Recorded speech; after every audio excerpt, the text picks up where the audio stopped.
처음에 한국 와서 지하철 타는데 진짜 부끄럽었어요. 저한테서 이상한 냄새가 나니까 사람들이 피하더라고요. 안녕하세요. 저는 독일에서 온 35살 마리아라고 해요. 제 남편은 한국 사람이고요. 지금은 서울에서 함께 살고 있어요. 오늘 제가 여러분께 들려드릴 이야기는 제 인생에서 가장 힘들었지만 또 가장 아름다웠던 경험에 관한 거예요.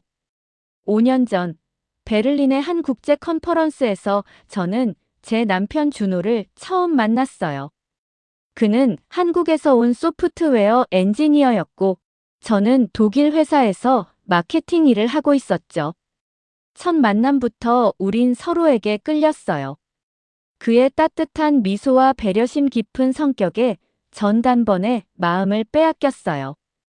컨퍼런스 기간 내내 우리는 함께 시간을 보냈고, 세미나가 끝나면 베를린 거리를 걸으며 각자의 나라와 문화에 대해 이야기를 나눴어요. 시간 가는 줄 몰랐죠. 컨퍼런스 마지막 날, 준호는 앞으로도 계속 연락하며 지낼 수 있겠냐고 조심스럽게 물었어요. 저는 당연하다고, 꼭 그러고 싶다고 대답했어요. 그렇게 우리의 이야기가 시작됐죠. 우린 2년 동안 원거리 연애를 했어요. 한국과 독일을 오가며 만나는 건 쉽지 않았지만 서로를 향한 마음만은 확실했죠. 준호는 제가 가장 힘들 때 항상 옆에 있어줬고, 밤낮이 바뀐 시차에도 불구하고 매일 영상 통화를 했어요. 특히 제 아버지가 갑작스럽게 병환으로 쓰러졌을 때, 준호는 중요한 프로젝트를 미루고 독일로 날아왔어요. 병원에서 밤을 새우며 저와 제 가족을 위로해 주었고, 한국 음식을 해주며 지친 저를 돌봐줬어요. 그때 저는 확신했어요. 이 사람과 평생을 함께하고 싶다고요. 2년의 원거리 연애 끝에 베를린의 한 조용한 레스토랑에서 준호가 프러포즈를 했어요. 그는 제 손을 잡으며 저 없이는 살 수 없다고, 함께하는 미래를 만들고 싶다고 말했어요. 전 주저없이 그렇게 하겠다고 답했어요. 눈물이 주르르 흘렀지만 그건 행복한 눈물이었어요. 결혼 후 우린 어디서 살지 진지하게 고민했어요. 준호는 독일에 남겠다고 했지만 저는 한국에 가고 싶었어요. 한국 드라마와 음악을 좋아했던 저는 늘 한국이라는 나라가 궁금했거든요. 그리고 무엇보다 남편의 가족과 문화를 제대로 이해하고 싶었어요. 제가 한국에서 새로운 인생을 시작하고 싶다고 말하자 준호는 걱정 가득한 표정을 지었어요. 한국 생활이 생각보다 쉽지 않을 거라며 정말 괜찮겠냐고 물었어요. 하지만 전 자신 있었어요. 사랑하는 사람과 함께라면 어떤 어려움도 이겨낼 수 있다고 믿었으니까요. 드디어 2년 전, 우린 인천공항에 도착했어요. 짐을 찾고 공항을 빠져나오는 순간 한국의 활기찬 에너지가 느껴졌어요. 거리는 깨끗했고 사람들은 바빴지만 질서정연했어요. 네온사인이 빛나는 거리, 곳곳에서 들려오는 한국어, 김치찌개 냄새가 풍기는 식당들. 모든 게 신기하고 설렜어요. 준호의 부모님은 공항에서 우리를 따뜻하게 맞아주셨어요. 시어머니는 제 손을 꼭 잡으며 이제 딸이 생겼다고 기뻐하셨어요. 한국어를 완벽하게 못 알아들었지만 그 따뜻한 만큼은 충분히 느낄 수 있었어요. 시아버지도 서툰 영어로 환영한다는 말을 여러 번 하셨죠. 새로운 아파트로 이사하고 짐을 정리하면서 저는 정말 행복했어요. 창문 밖으로 보이는 서울의 야경은 마치 꿈 같았고 남편과 손을 잡고 여기서 정말 행복하게 살자고 약속했어요. 준호도 앞으로 힘든 일이 있어도 함께 이겨내자고 언제나 내 편이라고 말해줬어요. 그 말이 얼마나 든든했는지 몰라요. 그때만 해도 전 몰랐어요. 제가 곧 마주하게 될 시련을요. 제 인생에서 가장 힘든 순간들이 바로 코앞에 와 있다는 걸 전혀 상상하지 못했죠. 설렘 가득했던 그 순간, 저는 한국에서의 새로운 삶이 마냥 행복할 거라고만 생각했어요. 하지만 인생은 늘 예상치 못한 방향으로 흘러가더라고요. 지금 돌이켜보면 그 모든 어려움이 있었기에 지금의 제가 있을 수 있었던 것 같아요. 하지만 그걸 알게 되기까지는 많은 시간과 눈물이 필요했어요. 한국 생활을 시작한 지 2주가 지났을 때였어요. 준호는 회사에 복귀했고, 저도 이제 혼자서 한국 생활에 적응해야 할 시간이었죠.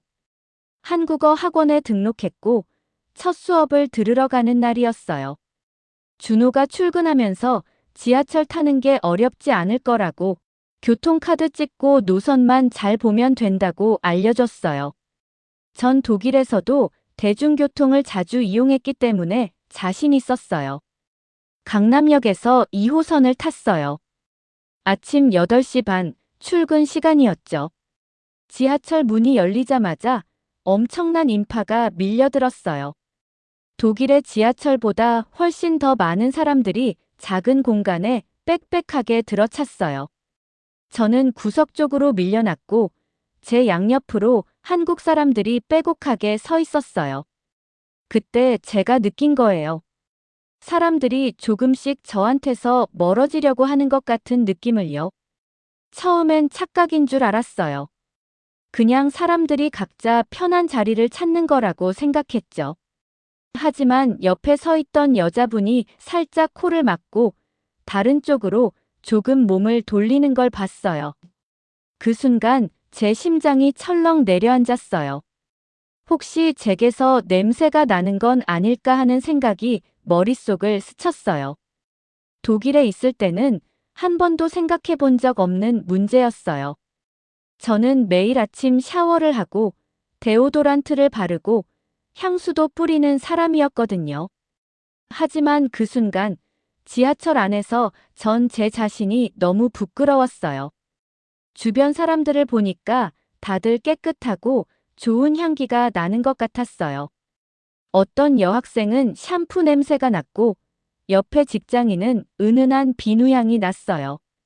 그런데 저만 혹시 제가 냄새를 풍기고 있는 건 아닐까요? 점점 더 확신이 들었어요. 사람들이 저를 피하고 있다는 확신이요. 학원까지 가는 30분이 마치 30시간처럼 느껴졌어요. 저는 팔을 최대한 몸에 붙이고 숨도 조용히 쉬면서 다음 역만 기다렸어요. 혹시라도 팔을 들거나 움직이면 더 냄새가 날까봐 조금도 움직이지 않으려고 애썼어요. 하차할 때는 거의 뛰다시피 지하철에서 내렸죠. 신선한 공기를 마시면서도 제 마음은 무거웠어요.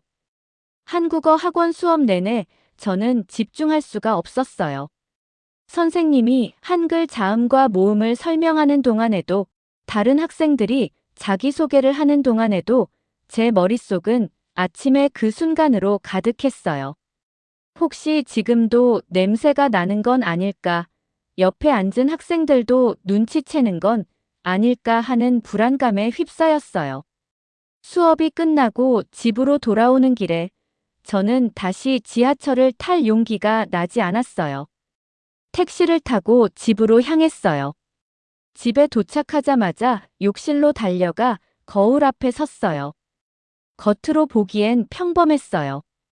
하지만 뭔가 잘못됐다는 느낌을 지울 수 없었어요. 저는 그날 샤워를 3번이나 했어요. 한 번 할 때마다 더 강하게, 더 오래 몸을 문질렀어요.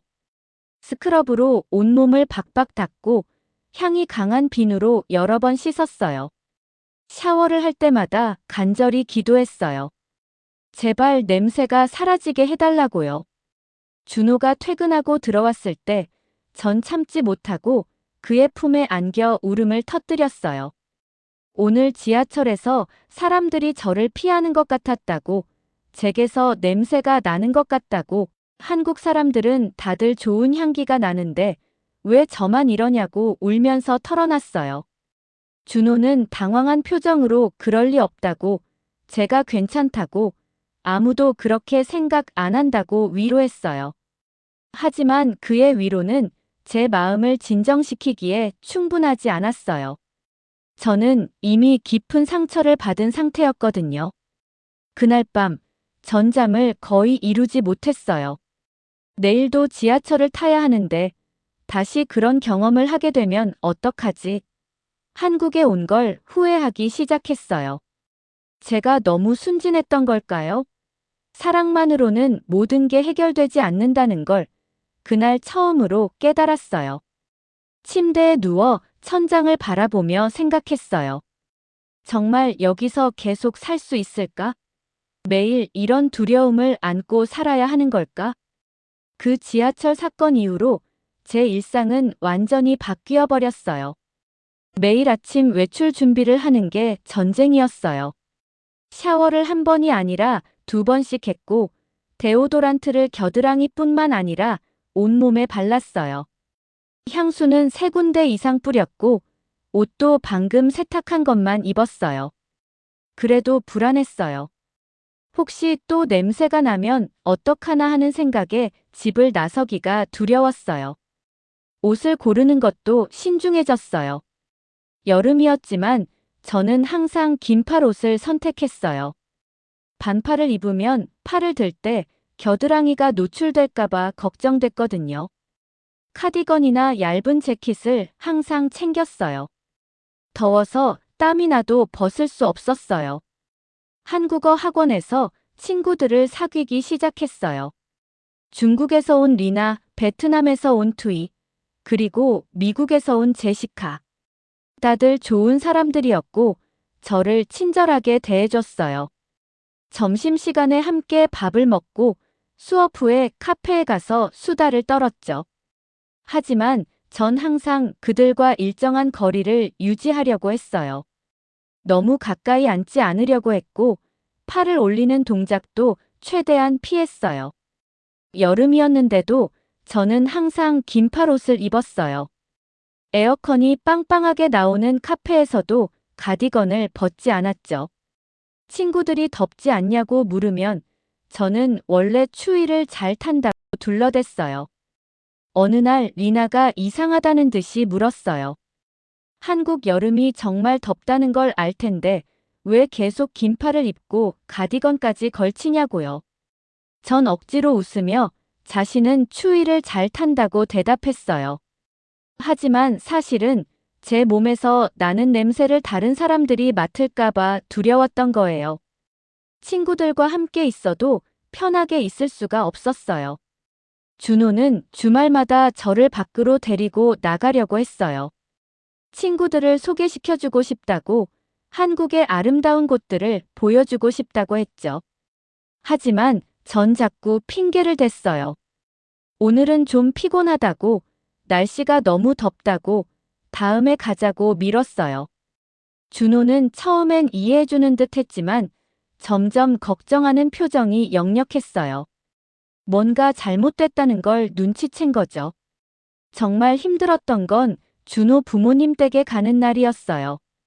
명절이라 준호의 가족들이 다 모이는 날이었죠. 전 그날 아침 4시에 일어나서 샤워를 했어요. 머리카락 하나하나까지 완벽하게 감았고 몸을 스크럽으로 문질렀어요. 옷도 새로 산 걸 입고 향수도 평소보다 더 많이 뿌렸어요. 부모님 댁에 도착했을 때 온 가족이 반갑게 맞아줬어요. 하지만 전 편하게 있을 수가 없었어요. 식사할 때도 사람들 옆에 앉기가 두려워서 구석 자리에 앉았고 말도 최대한 적게 했어요. 시어머니가 왜 말이 없냐고 편하게 있으라고 하셨지만 전 그저 웃기만 했어요. 혹시 제 냄새 때문에 가족들이 불편해하는 건 아닐까 하는 걱정에 온 신경이 곤두서 있었어요. 집에 돌아오는 차 안에서 준호가 물었어요. 무슨 일이 있냐고, 요즘 너무 이상하다고, 제답지 않게 조용하고, 사람들을 피한다고 자신에게 말해달라고 했어요. 전 더 이상 참을 수가 없었어요. 차 안에서 울면서 다 털어놨어요. 저는 더러운 사람 같다고, 한국 사람들은 다 깨끗하고 향기로운데 저만 냄새가 난다고 말했어요. 매일 샤워를 두세 번씩 해도 소용없다고, 지하철 탈 때마다, 사람들 만날 때마다 두렵다고 고백했어요. 제가 여기 있어도 되는 건지 모르겠다고, 한국에서 살 자격이 없는 것 같다고 울면서 토로했어요. 준호는 차를 세우고 저를 꼭 안아줬어요. 그런 생각하지 말라고, 제가 완벽하다고, 아무 문제 없다고 위로했어요.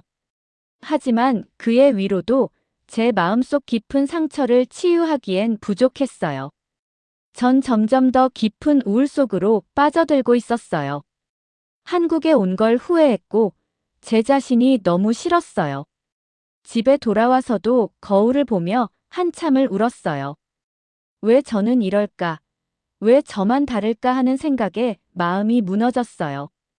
그날 밤, 전 준호에게 조심스럽게 말했어요. 미안하다고, 저 때문에 그도 힘들 거라고, 제가 독일로 돌아가는 게 나을 것 같다고요. 준호는 단호하게 고개를 저었어요.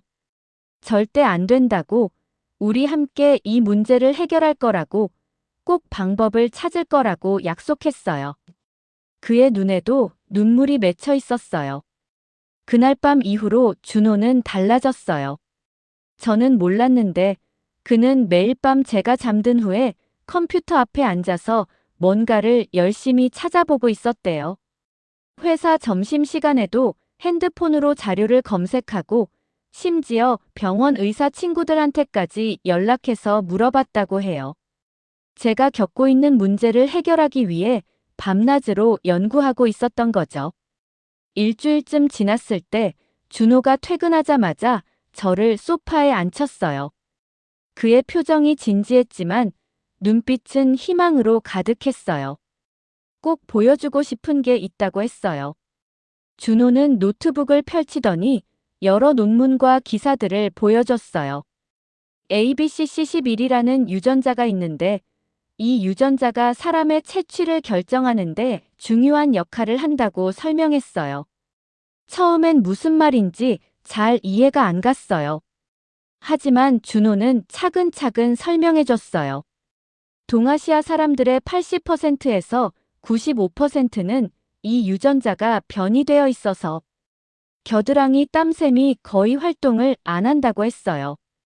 그런데 유럽 사람들은 대부분 이 유전자가 활성화되어 있어서 땀샘이 더 활발하게 작동한다는 거예요. 그러니까 이건 더럽거나 깨끗한 문제가 아니라 그냥 유전적인 차이일 뿐이라고 강조했어요. 전 화면을 뚫어지게 쳐다봤어요. 통계 자료도 있었어요.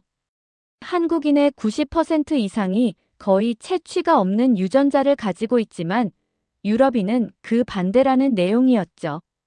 준호는 계속해서 더 많은 자료를 보여줬어요. 미국 의학 저널에 실린 연구도 보여줬어요. 식습관, 기후, 생활 방식도 채취에 영향을 준다는 내용이었어요. 육류 섭취, 유제품, 날씨, 스트레스.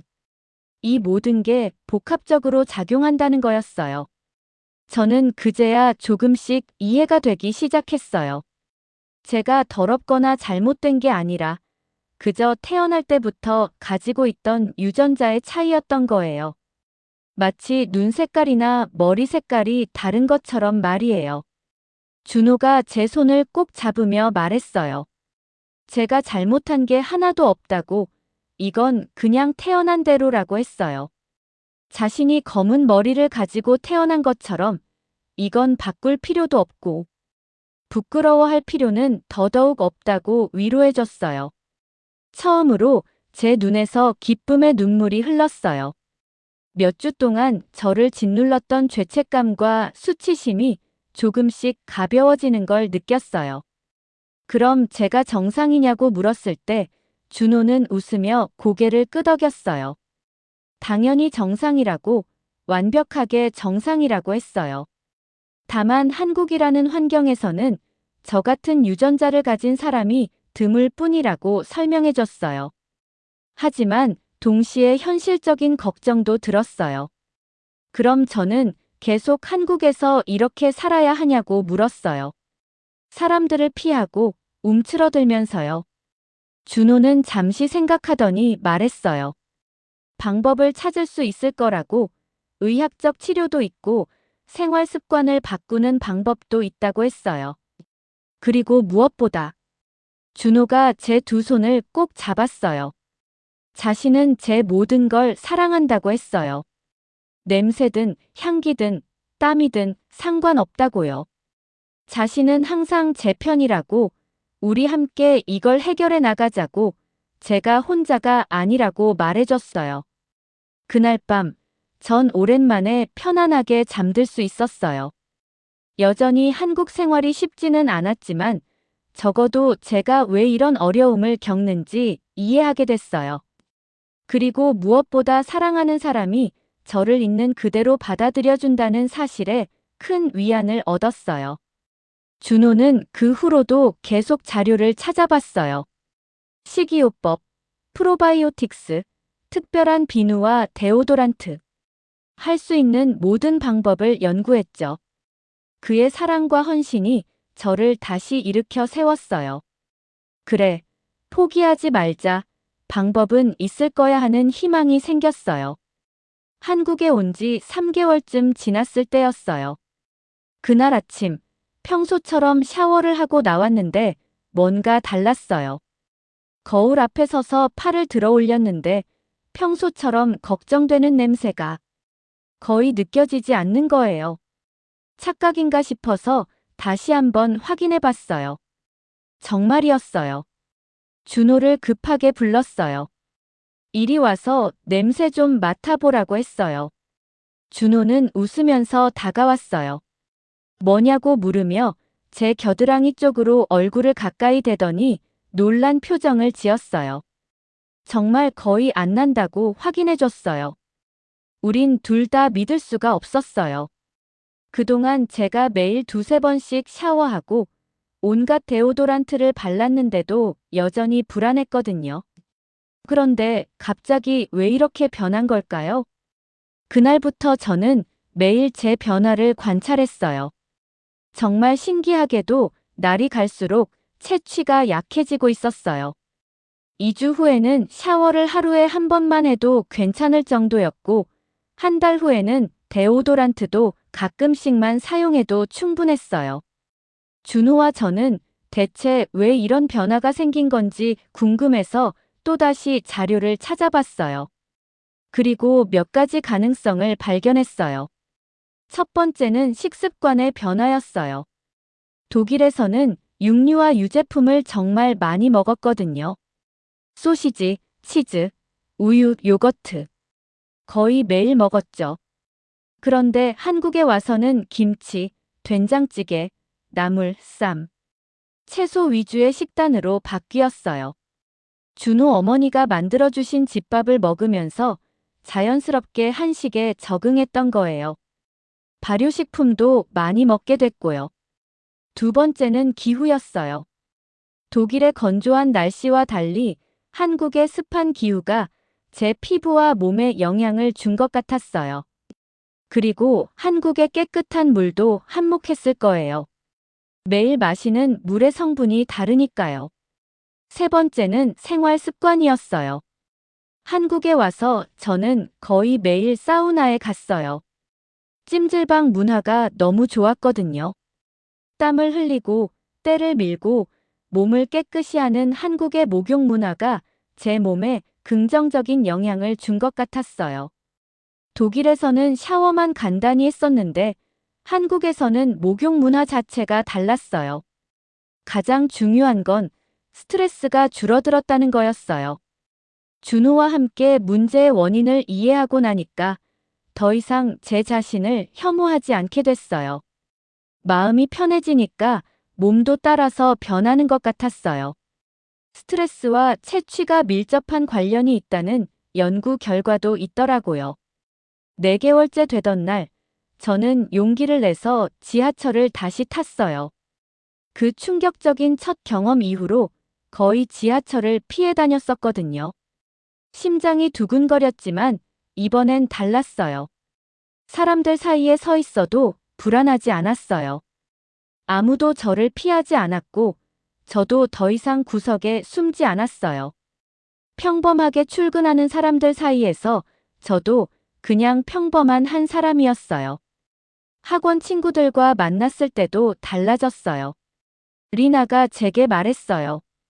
요즘 뭔가 달라 보인다고, 더 밝아진 것 같다고요.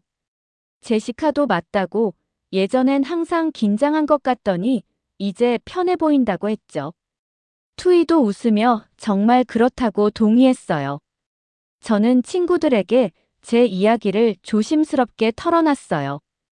채취 때문에 고민했던 것, 유전자 차이를 알게 된 것, 그리고 놀랍게도 한국에서 살면서 변화가 생긴 것까지요.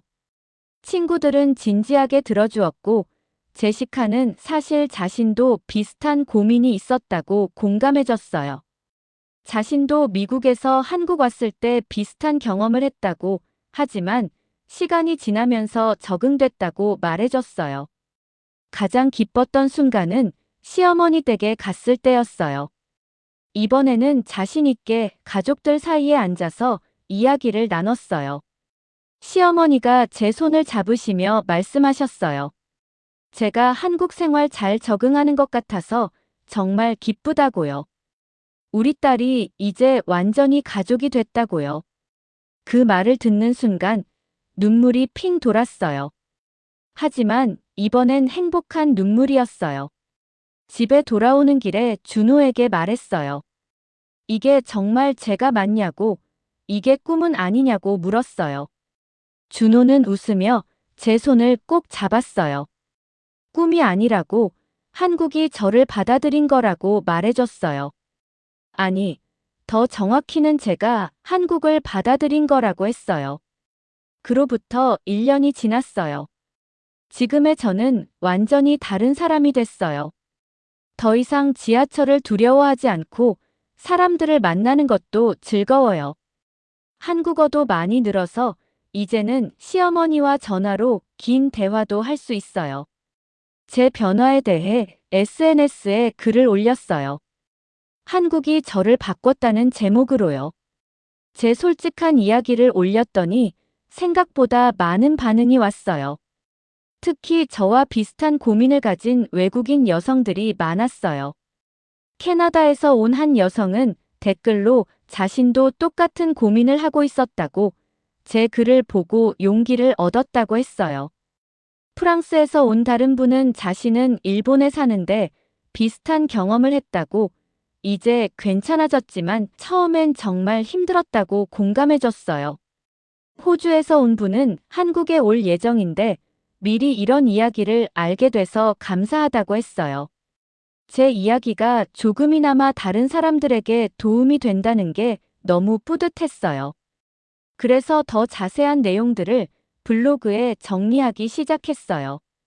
제가 먹었던 한국 음식들, 생활 습관의 변화, 정신적으로 어떻게 극복했는지, 제가 겪은 모든 과정을 솔직하게 공유했어요. 어떤 음식이 도움이 됐는지, 어떤 생활 방식이 좋았는지, 심리적으로 어떻게 대처했는지 상세하게 적었어요. 지난주에는 한국 방송국에서 연락이 왔어요. 제 이야기를 다큐멘터리로 만들고 싶다고요.